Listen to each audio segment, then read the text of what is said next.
नमस्कार, मैं हूं मयूरिका और आप मेरे साथ देख रहे हैं वीएनएम टीवी। 3 मई का दिन यानी वर्ल्ड प्रेस फ्रीडम डे और आज सुबह से ही जब से मैंने व्हाट्सएप खोला बहुत सारे संदेश आए कि इस दिवस की आपको खास बधाई। वैसे पत्रकार जो होते हैं समाज का एक ऐसा अंग जिनकी जिम्मेदारियां बहुत ज्यादा होती है क्योंकि लोकतंत्र का चौथा स्तंभ जब कहा जाता है तो लोकतंत्र को कायम रखने की जिम्मेदारी जो बहुत बड़ी जिम्मेदारी है वो हम सबकी होती है और आज इसी पर मैं बात कर रही हूँ। लगातार पत्रकारों से बात कर रही हूँ, वरिष्ठ पत्रकारों से बात कर रही हूँ ताकि हम अपने धर्म को, हम अपनी स्वतंत्रता को एक बार और अच्छे से समझ सके। एक और पत्रकार मेरे साथ आज जुड़े हैं और गुजरात के जाने माने वरिष्ठ पत्रकार जगदीश मेहता सर मेरे साथ हैं। जगदीश भाई बहुत बहुत स्वागत है। जी नमस्कार बहन, नमस्कार। वर्ल्ड प्रेस फ्रीडम डे हम मना तो रहे हैं लेकिन वाकई में हम कितने स्वतंत्र है सर। वैसे तो हिंदी चैनल है लेकिन તમારી સાથે ગુજરાતીમાં જ વાત કરવાની મજા કંઈક અલગ હોય તો મને એમ થાય છે આજે ગુજરાતીમાં વાત કરી નાખીએ। बहुत अच्छे। અમારે તો દોડવું હોય ને ઢાળ મળશે। હા હા બિલકુલ બિલકુલ। તો શું કહેવા ઈચ્છો છો સર કે આજના દौરમાં પત્રકાર જે છે એક ખરેખર કેટલા સ્વતંત્ર થશે? જુઓ, પહેલી વાત તો ये वाक्य હું સુધારી નાખું। जी जी बिल्कुल। आज के दौर में पत्रकार कितने स्वतंत्र, एना करता आज के दौर में बाकायदा पत्रकार कितने हैं। हाँ, ये भी बहुत बड़ा सवाल है फिर। जी। जी, जी, स्वतंत्रता तो पछीनी વાત છે। बराबर। સ્વતંત્રતાને લાગે વળગે ત્યાં સુધી તો આનાથી સારો યુગે નથી એમ કે તો ચાલે। શું કામ? હવે તો સોશિયલ મીડિયાનો યુગ આવી ગયો છે। हुँ, એટલે ધારો કે કોઈ ખરેખર જેન્યુન જર્નાલિસ્ટ છે, हुँ, એને हुँ, એમ લાગે કે મને તંત્ર કે સરકાર કે કોઈ પણ માલેતુદાર લોકો કે કોઈ પણ મને પ્રેશર કરાવીને મારી પાસેથી પોતાનો એજન્ડા સેટ કરાવવા માંગે છે, તો જો हुँ, ઈ ખરેખર પત્રકાર હોય તો એને હવે ક્યાંય કોઈની ગુલામી કરવાની જરૂર નથી। हुँ। એ પોતાનું बिल्कुल आप સ્વતંત્ર મીડિયા, સોશિયલ મીડિયા શરૂ કરીને પોતાનો વર્ગ ઉભો કરી શકે છે અને આપણી નજર સામે અનેકો जी। પત્રકાર એવા છે। બિલકુલ, તો મોટા-મોટા મીડિયા હાઉસ છોડીને પોતાની સ્વતંત્ર પત્રકારિતા લોકો કરી રહ્યા છે સોશિયલ મીડિયા પર અને ખૂબ હિટ થઈ રહ્યા છે। મિલિયન્સ ઓફ એમના વ્યુઅર્સ છે રવીશ કુમારથી માંડીને જેમને હંમેશા લોકોએ ખૂબ પસંદ કર્યા અને હવે પણ જ્યારે એ એમની ચેનલની વિચારધારાથી અલગ થઈને પોતાની વિચારધારા પ્રમાણે પત્રકારિતા કરી રહ્યા છે ત્યારે પણ એમને લોકો ખૂબ પસંદ કરી રહ્યા છે। તો આ બે પત્રકારિતા જે છે એક નેશનલ મીડિયાનો એજન્ડા છે અને એક પોતાની સરકારને સવાલ પૂછવાની જે એક પત્રકારનો જો આપણો ધર્મ હોય છે, આ બંને વિશે આ બંને વચ્ચેની જે પાતળી ફાઇન લાઈન છે, એને કેવી રીતે ડિફાઈન કરશો જગદીશભાઈ? બેન, એ આપોઆપ ખબર પડી જાય। કારણ કે હમ, તમારો એટલે જે પોતાની જાતને સ્વતંત્ર ગણાવે છે, એ પણ હમ, સ્વતંત્રના ઓઠા હેઠળ સરકારની કેવળ નેગેટિવ સાઈડ જ જુએ તો એ હમ, વિશ્વાસનીયતા ગુમાવે। બરાબર, તમે બરાબર. તો સ્વતંત્ર આ હો, हाँ, હમ, पर थोड़ी नजाकत पश्चिमी अदा है और शर्म हिंदुस्तान का गहना। કેટલુંક સત્ય જે છે ઈ ઢબુરાયેલું રહે અથવા તો આવરણમાં હમ, રહે ઈ પણ ઉચિત હોય છે। જી, જી, જી. તમારે આપણે આપણી મધરને માં કહેવાય, જનની કહેવાય, માતા કહેવાય, ઈ બધું કહેવાય, નહીતર ઈ આપણે એમે કહી શકીએ કે this lady is wife of my father, એમે કહી હમ, શકાય। હમ, સત્ય હમ, તો છે પણ હમ, શોભે નહીં। શોભે શું? ધીસ ઇઝ માય મોમ, હમ, હમ, આ મારી માતા છે, ઈ જે શોભે ઈ મારા હમ, ફાધરના પત્ની છે ઈ શોભતું નથી। બરાબર. એમ તમે તથાકથિત સ્વતંત્રતાના નામે હમ, કેવળ ને કેવળ કોઈની પાળ પીટવાની ધંધો કરો તો હમ, તમારી સ્વતંત્રતા વિશ્વસનીયતા ટકાવે નહીં, ગુમાવે। હમ, જુઓ બેન, ભૂલ તો હમ, તાજમહલ માંથી નીકળે હમ, પણ આપણે આપણી ઘરે બારીના પડદા બદલાવી શકતા નથી। જી, બિલકુલ।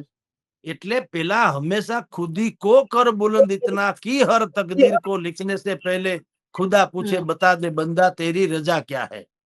હમ, આપણા 18 વાંકા હોય અને ગામ આખાને કહીએ તમે સુધરી જાઓ, ઇમ્પોસિબલ। હમ, બિલકુલ, બિલકુલ અને એટલે જ જી, જી જી, મૂળ વાત આજકાલ એ છે કે હમ, તમે સ્વતંત્ર છો એટલું બસ નથી।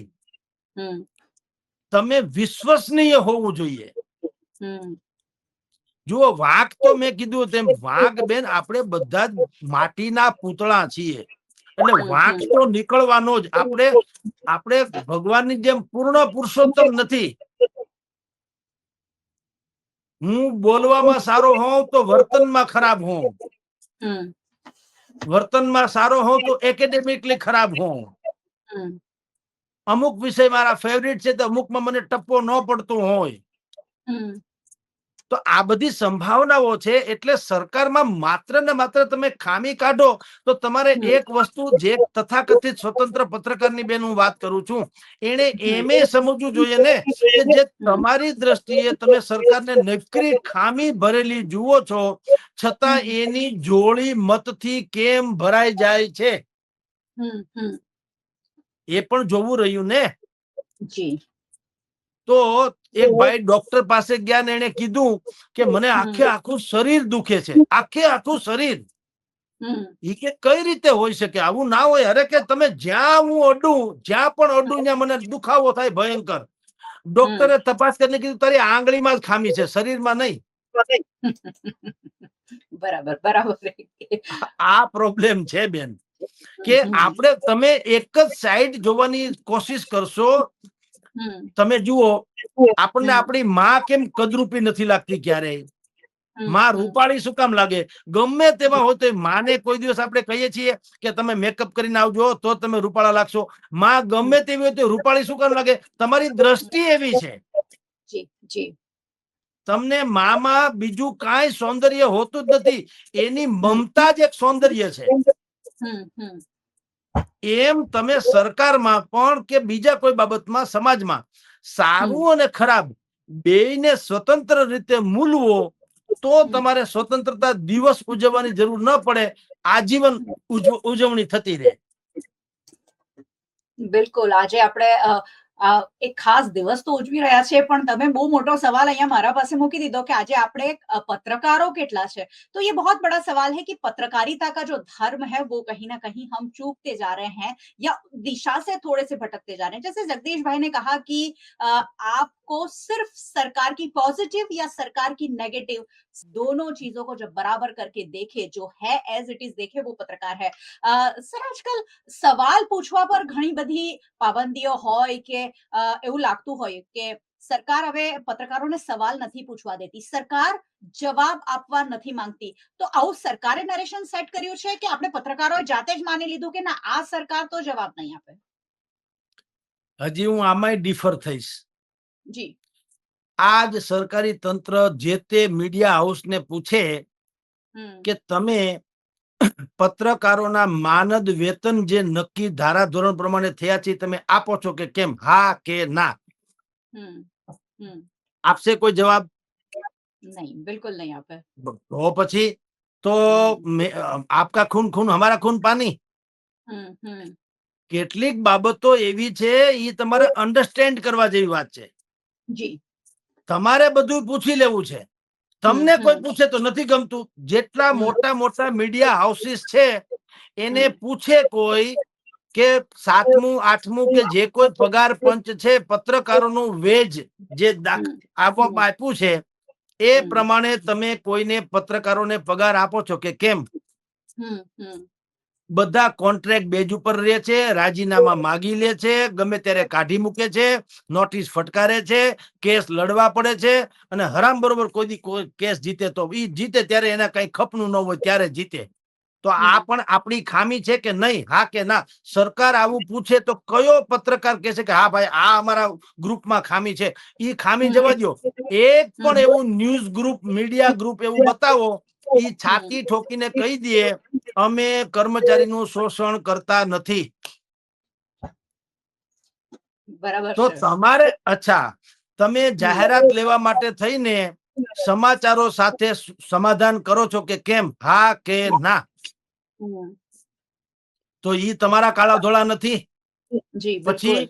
તમારું લાઇકિંગ ડિસલાઇકિંગ, તમને ફલાણા ભાઈ ગમે છે કે ફલાણી સંસ્થા કે ફલાણી સરકાર કે ફલાણો પક્ષ તમને હમ ગમે છે તો એ રૂપાળા, તમને હમ નથી ગમતા એટલે કદરૂપા. હમ અમુકના સમાચાર તમારે નાના લેવા, અમુકના મોટા લેવા. શું કામ? તમારા મામા માસીના છે તો તમારા ખુદના કેટલા છે? 18 અંગ વાંકા છે. તમે ગામને કયો ફૂટપટ્ટી જેવા સીધા રહ્યો, ક્યાંથી રહીએ? હમ એટલે બેન, એમાં એવું છે, સુંદરતા પામતા પહેલા સુંદર બનવું પડે. હમ મહાત્મા ખૂબ ગાંધીજીના ઓશિકા નીચે, તકિયા નીચેથી દારૂની બોટલ મળે તો આ હમ ગુસ્તાખી કોણે કરી એમ તપાસ થાય. બાપુ આ રવાડે ક્યાં ચડી ગયા એમ કોઈ ન કરે. એની શાખ જ એવી છે કે બાપુ હમ પાસે હોય જ નહીં. આ કોકે દુર્બુદ્ધિપૂર્વક આ કાવતરું ઘડ્યું છે. જી જી એમ પત્રકારોની શાખ જે દિવસે એવી થાય કે હમ લોકોને લાગે કે આનો પ્રશ્ન બિલકુલ જનતા માટે છે, બાયસ હમ નથી, હમ નિષ્પક્ષ છે, જી સહેતુક છે અને સર્વહિતાર્થે છે, તો વાંધો હમ નથી. બિલકુલ પણ તમારે તો પંચલાઈન કરીને મિર્ચી જ લગાડવી છે તો એ તો હમ બધા માટીના પુતળા છે, જી જી એ તો છુપાવવાના. જી બેન. तो निष्पक्ष और निर्भय पत्रकारिता आजकल के दौर में वैसे भी बहुत बड़ी चुनौती है और भले ही प्रेस फ्रीडम डे मनाया जाता हो हर साल, लेकिन पत्रकारों की स्वतंत्रता और स्वतंत्रता का दुरुपयोग ये भी बहुत बड़े सवाल हमेशा से रहे ही हैं।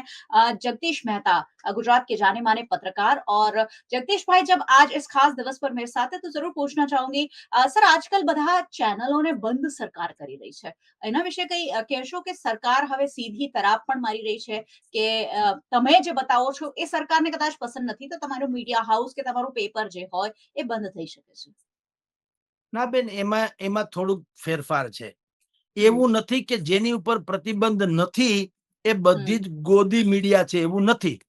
જી બિલકુલ આ તમારી પોતાની અત્યારે ચેનલ, આપણે સરકારની ટીકા જ કરીએ છીએ ને જી જી કે અમુક બાબતો સરકાર ખોટું કરી રહી છે છતાં ઈ પ્રેસ સમક્ષ કાંઈ સત્ય બોલતી નથી. આ આપણે હમ બોલીએ છીએ, લોકો આપણને સાંભળે છે, છતાંય જી તમારી ચેનલ ચાલુ છે.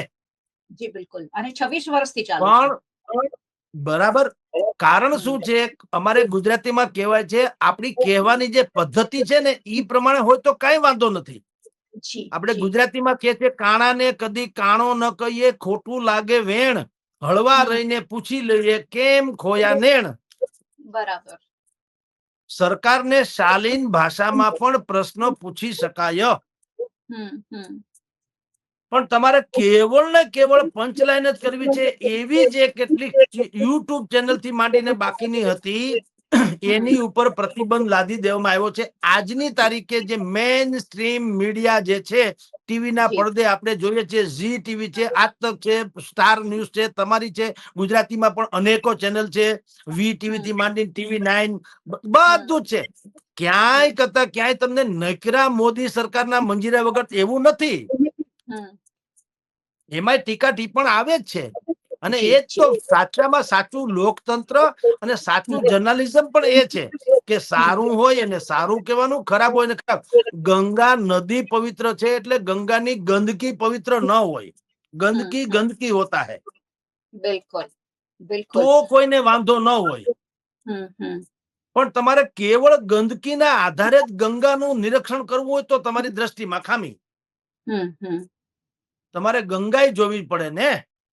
જી જી એટલે જે કેટલાક ઉપર પ્રતિબંધ મૂક્યા છે એનું કારણ પાછું એ ગંદકીથી શરૂ કરે ગંગાનું નિરૂપણ કરવાનું. એટલે ભાઈ, હમ ગંગા છે પછી ગંદકી છે, એમ કઉ છું. બરાબર છે, પેલા ગંદકી નથી, પેલા ગંગા છે. સાચી વાત પેલા છે. ગંગા છે, જી ગંદકી આ એનો ખૂબ પાર્ટ છે. જી. જી, અને આ ખૂબ સમજવા જેવી વાતો છે પત્રકારો માટે, કારણ કે આપણે પણ રોજ-રોજની દોડમાં ક્યાંક ને ક્યાંક આપણે જે ફોલો કરવું જોઈએ, આપણે જે અનુસરવું જોઈએ, એ થોડું ક્યાંક ભૂલતા જતા હોઈએ છીએ, ને એટલે જ આપણે સિનિયર આપણા જે હોય છે એમનાથી ઘણી બધી વસ્તુઓ શીખતા હોય છે। सर, एक आखिरी सवाल जरूर लेना चाहूंगी। आज के दिवस पर पत्रकारों का अब जो धर्म है वो थोड़ा सा बदलता जा रहा है, क्या कहेंगे पत्रकारों को, खास કરીને નવા પત્રકારો જે આવ્યા છે, શું કહેશો એમને? કઈ દોરી લાઈનને ફોલો કરવો જોઈએ જેથી તમે લોકતંત્ર પણ બચાવી શકો ને ચોથો સ્તંભ જે છે એ તમારી ભૂમિકા છે, તમારી જે ઇમેજ છે એને કાયમ રાખી શકો? બેન, આપણે જજ ન્યાયાધીશ હોય ને એના જેવું રહેવાની જરૂર છે. આપણે હમ શું કરીએ, પત્રકારોમાં પ્રોબ્લેમ શું થઈ ગયો, આપણે છે ને લાઇમ લાઇટમાં બહુ રહેવા માંડી ગયા. આપણે સેલિબ્રિટીઝ બનવા માંડી ગયા. આપણે ફંક્શનમાં જાય તો આપણને એમ ક્યારે આપણે કોઈ દિવસ ફંક્શનમાં મંચ ઉપરથી કોણ શું બોલે યાદ નથી રહેતું. બધાની નજર એમ હોય ક્યારે મારું નામ બોલે, મારા વિશે 2 મિનિટ બોલે, મને મંચ ઉપર બોલાવે, મારું સાલ ઉઠાડીને સન્માન કરે વગેરે વગેરે. ઈ પત્રકારે એમાંથી દૂર રહેવું જોઈએ. જી. તો કોઈની આંખની શરમ ન નડે. મોટા માણસોને આવી ટેવ હોય સાહેબ. ધારો કે હું એક ફંક્શનમાં જાઉં અને મારું મોટું શિલ્ડ આપીને મને સન્માન કરે, 5-25 હજાર રૂપિયા આપે, સાલ ઉડાડે ને મારા વિશે 10 મિનિટ બોલે, જગદીશભાઈ બહુ રૂપાળા, બહુ હારા. હવે ઈ જ માણસની કોક દિવસ ક્યાંક ખોટી વાત આવે તો મને શરમ નડે. શું કામ? મેં કોશિશ કરી છે લાઇમલાઇટમાં આવવાની. એટલે એક તો પત્રકારોએ બને ત્યાં સુધી ન્યાયાધીશની જેમ આવા સમાજની સાથે કરતા થોડીક દૂરી રાખવી જોઈએ, નંબર 1. અને હવે બેન નંબર 2, જેની ભાગ્યે જ કોઈ ચર્ચા કરે છે ઈ કહી દઉં, સમાજે નઠુરો છે. અખંડ આનંદની કોપી બંધ થઈ જાય છે ને ફિલ્મ ફેરની કોપી વધતી જાય છે. જી, સાચી વાત છે. આ પણ પ્રોબ્લેમ છે ને. જી. તમે જુઓ ઓટીટી જે કહેવાય છે, જેમાં કોઈ જાતનું બંધન નથી, એની તમે ટીઆરપી જુઓ અને સારી બીજી ચેનલ છે એની જુઓ તો ઓની વધી જાય છે. શું કામ? બે ફામ લોકોને જોઈએ લેવું, સાંભળી લેવું, બધું કરી જ લેવું છે. સાચી વાત છે. એટલે જો સારું સમાજને જોતું હોય તો સારા પત્રકારો, સારું મીડિયા ગ્રુપ અને સારા એજન્ડા વાળા લોકો એની સંભાળ કરવાની જવાબદારી પર સમાજે લેવી ઘટે. આદર્શ અખબાર ને આદર્શ ચેનલો એને ટીઆરપી કે એને એડવર્ટાઇઝમેન્ટ કે એને જે કઈ એનો ખોરાક છે એ ન મળે તો એ સ્વાભાવિક જ એ બેચરાઈ જવાનું, કારણ કે એ તો ચાલવાનું તો છે નહીં જગતમાં. તો ઈ જવાબદારી સમાજની છે. સમાજ ઈ બહુ અદા નથી કરતું એટલે આ પ્રોબ્લેમ પણ થાય છે બેન. बिल्कुल। जो बात कह रहे हैं जगदीश जी वो बहुत मायने में बहुत अहम होती है, क्योंकि कोई भी मीडिया हाउस चलाने के लिए पैसे तो चाहिए ही होते हैं, क्योंकि दिन रात काम करने वाले लोग अगर पैसा नहीं मिलेंगे तो शायद रास्ते से भटक सकते हैं। और ऐसे में मीडिया हाउस को जितना भी सपोर्ट हो सके सभी के अपने अपने लेवल पर अगर किया जाए, मीडिया को आइडेंटिफाई कर किया जाए, तो मीडिया हाउस को निष्पक्ष रूप से चलाने में बहुत ज्यादा सहायता मिल सकती है। और ये बहुत अच्छी और अहम बात आज के खास दिवस पर आप की है। सबसे आखिर में सर मैं आपको फिर से इस दिवस की शुभकामनाएं देती हूँ और आशा करती हूँ कि हम सब इसी तरीके की पत्रकारिता को जारी रखें और हमारे ऊपर जो जिम्मेदारी लोकतंत्र के चौथे स्तंभ के रूप में दी गई है वो हम सब कायम रखें। बहुत बहुत शुक्रिया हमारे साथ जुड़ने के लिए Jagdish ji. Thank you so much. नमस्कार। और बहुत बहुत शुक्रिया आप सभी व्यूअर्स का हमारे साथ जुड़ने के लिए। वैसे व्यूअर्स को क्यों नहीं जुड़ना चाहिए, सारी बातें सभी के लिए जानना बहुत जरूरी है। आप हमें यूट्यूब चैनल पर देख रहे हैं, जरूर देखते रहिए, चैनल को सब्सक्राइब कर लीजिएगा अगर नहीं किया है तो। अगर आप हमें फेसबुक पर देख रहे हैं, शेयर कर लीजिए। आप हमें ओटीटी प्लेटफॉर्म्स पर देख रहे हैं, डेली हंट, वोडाफोन टीवी, जियो टीवी और जियो टीवी फाइबर 498 नंबर के चैनल पर वीएनएम टीवी को 24 घंटे लगातार देखा जा सकता है। देखते रहिए वीएनएम, जुड़े रहिए वीएनएम के साथ। नमस्कार।